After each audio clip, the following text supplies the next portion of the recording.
का इस तरह से मूल्यांकन नहीं हुआ था। तो हाशिए की कविता की यह ताकत है, उसका यह काम भी है कि वो अपनी परंपरा का मूल्यांकन करे, तभी वो नई परंपरा का सृजन भी कर सकती है। और पराग की कविताओं में आप इस बात को देखेंगे। इसी तरह की कविता है महिषासुर का संधि पत्र। वहां जो उस कविता में जो हम महिषासुर और दुर्गा का जो मिथक सुनते आए हैं, उस कविता में दुर्गा से एक सवाल है।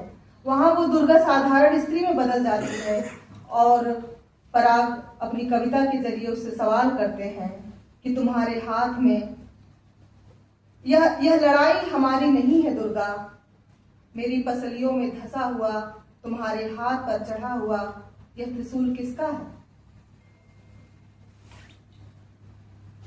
मेरे रक्त में तैरती तुम्हारी तलवार का असली पता क्या है? मुझे इस कविता को पढ़ते हुए बीरेंद्र डंगवाल की एक कविता याद आई जिसका शीर्षक है राम सिंह।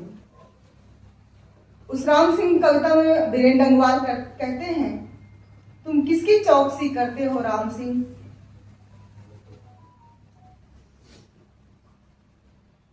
तुम बंदूक के घोड़े पर रखी किसकी उंगली हो? किसका उठा हुआ हाथ?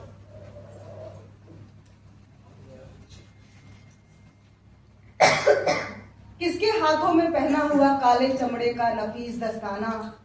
जिंदा चीज में उतरती हुई किसके चाकू की धार? कौन है वे, कौन है?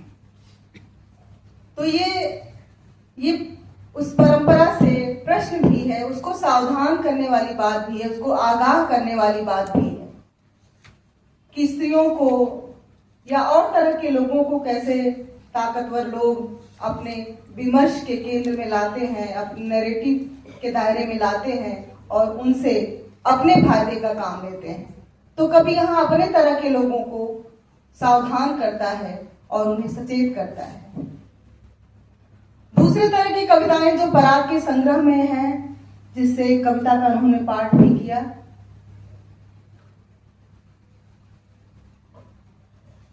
चूल्हे की राख। इस तरह की कविताओं में जिसमें चूल्हे की राख, बड़ा भाई, स्त्रियां, भागकर कहां जाएगा एक बेरोजगार प्रेमी, बिहाग उनके भाई हैं, ये और कविता उनके लिए है। तुम्हारी आंखें, वासना का चंद्रोदय, पंजे भर जमीन या अन्य कविताएं। जो ये कविताएं हैं, ये गहन मानवीय संवेदना, मानव बोध, प्रेम, जिसमें मनुष्य जीवन में गहरे धंसा हुआ है, उस तरह की कविताएं हैं इसमें। संग्रह में एक तीसरी तरह की कविताएं भी हैं जिससे कि अभी पराग ने पाठ भी किया, एकदम सामयिक कविताएं। पराग की तरह हम सब पर भी दबाव होता है अपने समय को रचने का, उसे दर्ज करने का। हमें लगता है कि कहीं यह समय छूट ना जाए हमसे और हम इसके बारे में कुछ ना कह पाए। तो इस तीसरी तरह की कविताओं में मैंने पढ़ते हुए पाया कि कवि पर सामयिकता का दबाव है।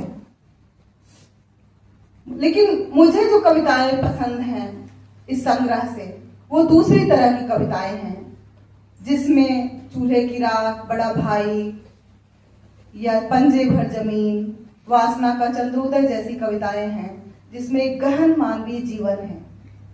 दूसरी तरह की कविताएं हैं वो दूसरी लड़ाइयों पर काम आती हैं, दूसरे मोर्चों पर काम आती हैं, वो भी हमें तर्क मुहैया कराती हैं हमारी लड़ाइयों के लिए। लेकिन जब हम कई बार बहुत अकेले होकर कविता पढ़ना चाहते हैं, बहुत कविताएं सामूहिक रूप से हमें ताकत देती हैं, पढ़ी जाती हैं, लेकिन जब हम कभी एकांत में कविता पढ़ते हैं तो किसी और तरह की कविता हमें अच्छी लगती है, हमें ताकत देती है, या हमें उससे अपने जीवन जीने का एक सलीका, एक राह दिखाई देती है उन कविताओं में।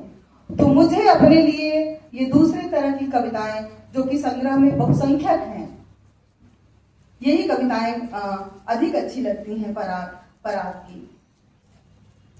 पंजे भर जमीन कविता की एक पंक्ति है जो कि मुझे बहुत ही बहुत ही उपयोगी और बहुत ही मारक लगती है कि कहाँ गई वह जमीन जिस पर दो जोड़ी पैर टिका सकते हैं अपना कस्बाई प्यार। प्रेम में दो जोड़ी पैर टिकाने भर की जमीन की मांग ग्रामीण और कस्बाई पाठक को अपने किशोर दिनों की ओर बहा ले जाती है यह कविता। प्रेम की बहुत सारी कतरनी, बहुत सारे दृश्य हमारी आंखों के सामने उस कविता को पढ़ते हुए उड़ने लगते हैं। बहुत सारी अधूरी रह गई कहानियां हमें उस कविता से याद आने लगती हैं। लेकिन विडंबना यह है कि उस कस्बाई जीवन और जमीन का आज भी वही हाल है, बल्कि उस कविता में जो शिकायत करने वाले लोग हैं, जो मुखबिर हैं उस कविता में, वो आज अधिक चुस्त दुरुस्त हुए हैं, उनमें अधिक आत्मविश्वास आया है और वो प्रेम को लेकर के अधिक विध्वंसक हुए हैं। इस कविता में एक लाइट नोट है, मतलब मेरा एक लाइट नोट है कवि के लिए। इसमें एक पंक्ति आती है कि भाई के दहेज